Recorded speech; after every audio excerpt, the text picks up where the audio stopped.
Naidvar actually is a Mongolian word which means hope. And originally there was two surveyors on a survey, and in the evening we were discussing about what can we do to help communities that are less fortunate for ourselves. And I'd had a lot of experience working in Africa, and we basically said, why don't we go ahead and just set up a non-profit, focus on some small sustainable projects that we can have an impact on, and not restrict to Africa, and see what unfolds. So I had Dr. Pong with me, who was my colleague, and principally we established the concept of Naidvar. And so I already had links right across Africa and saw 2 or 3 areas that were of extreme poverty that were getting very little help.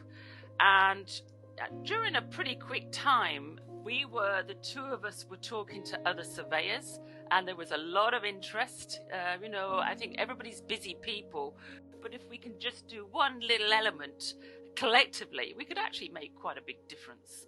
And so it took probably about 6 months to get the foundation of Naidvar established, and we formally launched the charity on the 13th of July 2019 at a health walk in Accra in Ghana, where they had a school specifically for street kids, which I'd known for many years, which was going to be one of our centres that we were going to work alongside. If you want healthy children, which children were our focus, children in extreme poverty, and in order to have healthy children, you have to have healthy communities. So there's a whole infrastructure within the environment which has to be concentrated on. But also we were very keen that it had to be a sustainable model. We wanted to be able to train skills, develop communities, develop knowledge and ability so that they could actually take responsibility for themselves. And I think the key thing for us is we recognize that children are our future.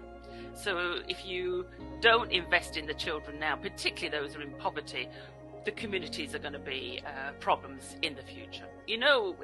I reflect on why has it been so successful within the JCI surveyors? Because we never restricted within JCI.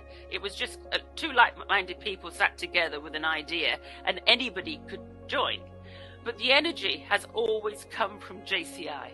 And that is a unique element within the culture of the Joint Commission International that has brought people with a high philanthropic motivation to actually not only go and improve healthcare through hospitals and healthcare around the world, but also within the environments that affect populations that are at risk.